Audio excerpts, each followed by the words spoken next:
people. As you can see, today I have some makeup on already, so obviously we won't be doing some makeup tutorial today. We're just gonna do something a little different today, right? So weeks ago, yes, I procrastinated, right? So weeks ago I asked people on Instagram, right, on my Instagram, Pretty Politics here. If you have not followed us on Instagram, you can do so right now. Right, anyways, I asked my followers over there to pretty much ask me anything, right? But in political edition, right? So you can ask me anything about politics, obviously. And I got a couple of questions that I want to talk about today. So let's just go ahead and start with the first question. All right, so the first question here is Politics 101, right? Explain different forms of government, and also what are the pros and cons of each of them, right? All right, so very interesting questions. Of course, people want to know what they are getting themselves into in terms of forms of government, right? But there are so many different hybrid or mixture of system that we can talk about in terms of political forms of government, right? But today, let's talk about the three main ones that I want to touch upon. Right, the first one is, of course, autocracy. Right, this is a form of government where there's only one person, right, that holds all the power. So centralized power is something that the term that we use.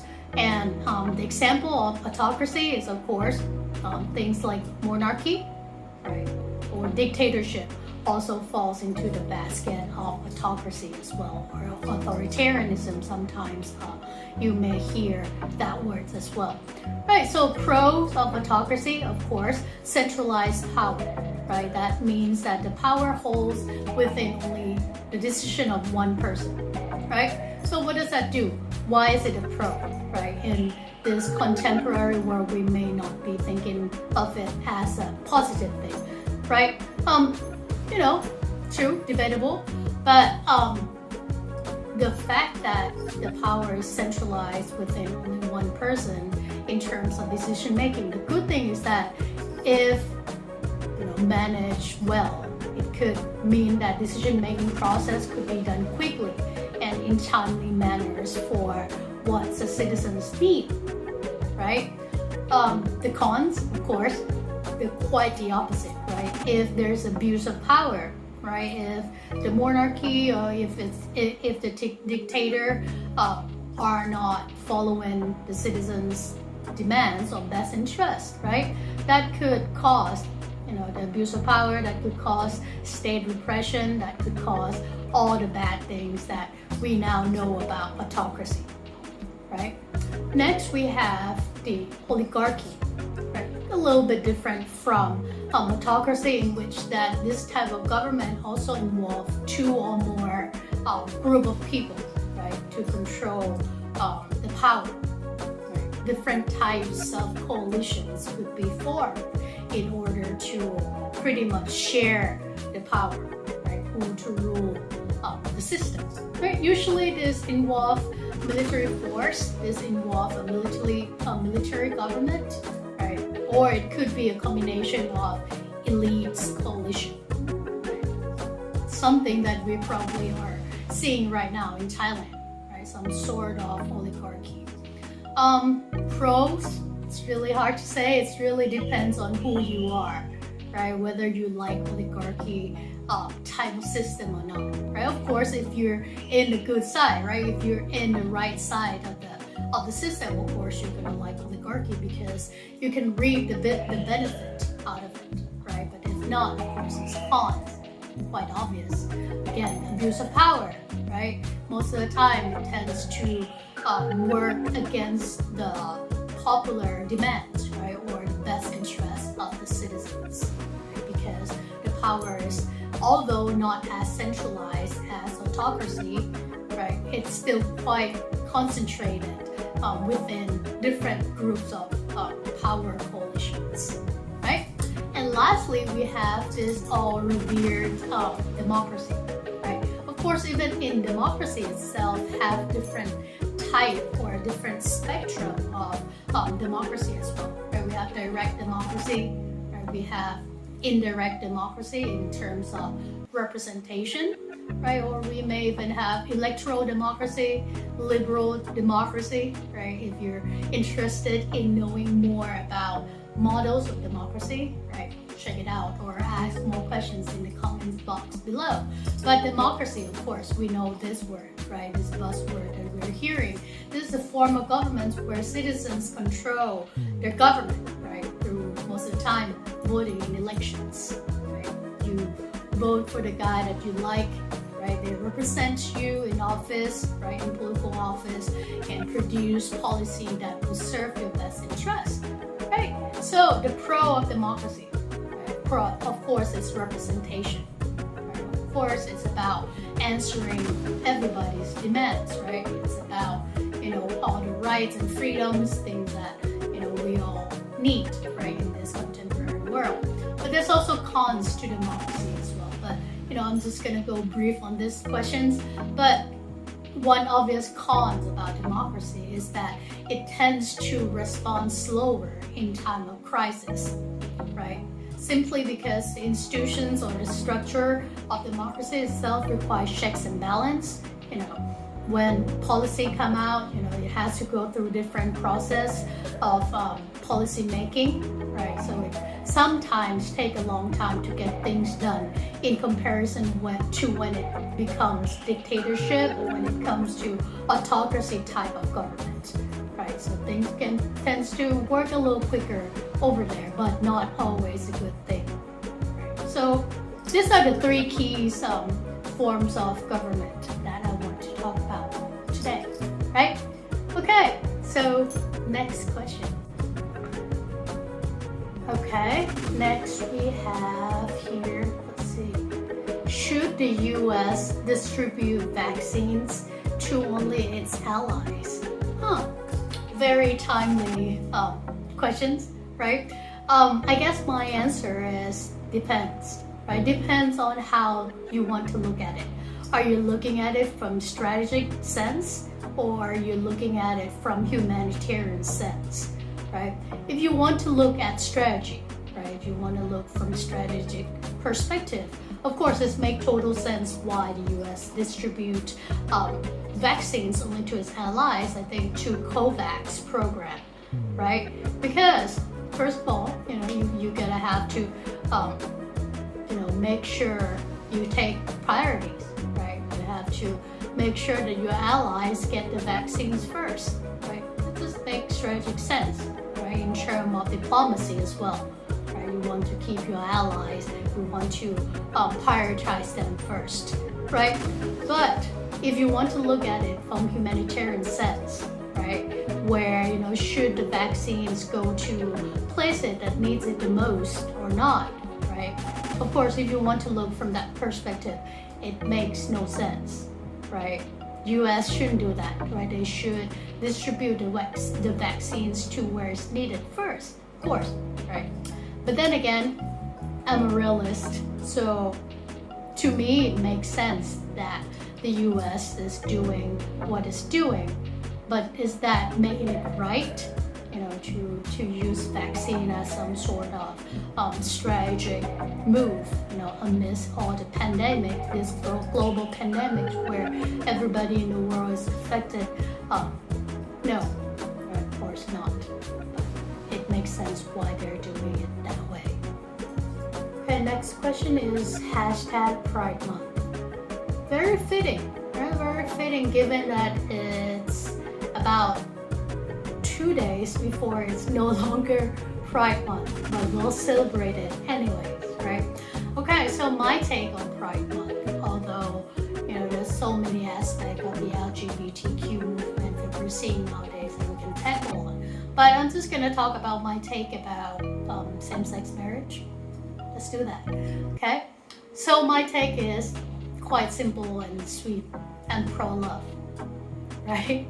Love is beautiful for me regardless. You can love your family, you can love your parents, you love your dogs, you love your friend, you love your significant others, and it's all beautiful, right? So to me, it's not my business or nobody's business to intervene and say or dictate who you can love or who you cannot love. It's as simple as that. It just doesn't make sense. It's just absurd to do that. But politically, once it comes into this form of political world, it makes sense why a lot of people still struggle to fight for their rights or their freedom to marry who they love, right? But here's the thing, man. If what they're doing is not affecting you in any way, in any harmful, severe, tangible way, leave them alone, right? Cool. This is my TED Talk. Okay, next we have Privilege 101. That's pretty much mean you're asking me to digest a 3-hour lecture into a 3 minutes answer. Right, so Privilege 101, okay? And that's pretty much an open-end questions too, because I don't know particularly what type of privilege you want me to explain, but I'm just gonna roll with it. I'm just gonna imply that you probably meant political privilege, right? Which is quite an interesting concept, because when people think about political privilege, right, they get uncomfortable. They don't want to admit that they have this political privilege, right? So what is political privilege? For me, in my opinion, political privilege is the privilege not to be political, right? When you claim you're a political person, right? That's a privilege, right? Because what does that mean? That means you can stay afloat most of the time, right? Most of the time you find yourself pretty much very little affected by politics, right? That could mean you're in a higher socioeconomic status. That could mean you have above average social capital, right? That's good for you, right? But that is something that you need to admit that it's a privilege to do that, because most of the people don't have that type of luxury to stay afloat and unaffected from politics, from policies, from a lot of things, from inequalities and stuff like that, right? That's why those people become more engaged in politics, right? So it's pretty much as simple as that, right? Political privilege, it's good for you, right? Good for you that you can stay apolitical, or you can say, oh, I don't like politics, things like that, right? But once you really look a little deeper or look a little closer, reflect on that thought a little bit, you'll realize that those people, if you're one of them, if you know somebody like that, these are people who are very, very much privileged in the society, right? Because they have this luxury to not deal with everyday life politics. So, yes, lucky for them. Okay, last question for today. Will it still be relevant to study politics in the next few years? Okay, you're asking a person who spent a lot of time and money to study politics. So of course, yes, I'm going to say it is important and it is going to be relevant to continue to study politics properly, right? So here's the thing, properly. What does properly mean? Properly means you fully understand politics in terms of the foundation of politics, right? How to approach politics and understand how politics can affect your everyday life, and it will affect your life. Once you understand how it affects your life, you also need to understand different perspective and nuance of how that is happening, right? And read up on a lot of things, a lot of literature, a lot of articles. Right? Of course, people may argue that, hey, it's a social media world now, it's a digital world now, I can do that online. Very true, but without proper guidance or proper foundation of how you can understand politics, right? You can read Karl Marx all you want. You can read Anthony Gramsci all you want. Class relations, all that. Read all the 300 pages of Barrington Moore. But you're not gonna know how to fully apply it to the real world situation that you're seeing without properly study politics, right?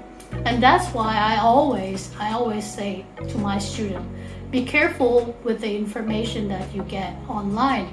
People are trying to preach politics or trying to preach political ideologies to you online, right? You can get information from Twitter, social media, Facebook pretty easily, but it's hard to really verify or to really critically analyze those information, right? And that's when you become political sheep, right? You become a pawn of political narratives that they want to feed you, right? So therefore, of course, you can research a lot of things online nowadays, right? But like I said, I spent a lot of money to study politics, a lot of time to study politics.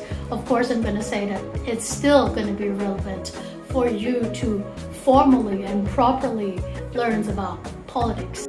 Make sure you understand it properly, effectively, and that's when you can be a good, useful, and active citizen, as you may hear local scientists use that word a lot. Become active citizen in the society, contribute to the society. But before that, you have to make sure that you fully understand politics, not social media politics. Okay? All right, so that was Ask Me Anything, Political Edition Volume 1.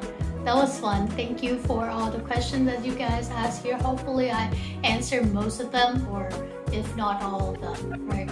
Make sure you also comment down below if you have any more questions, suggestions, comments, things that you want me to talk about next time, right? And if you like this content, make sure you subscribe to my channel, Pretty Politics, and also on Instagram at prettypolitics_. Right? I'll leave all the info down below, and I will see you guys next time. Stay healthy and pretty until then. Bye!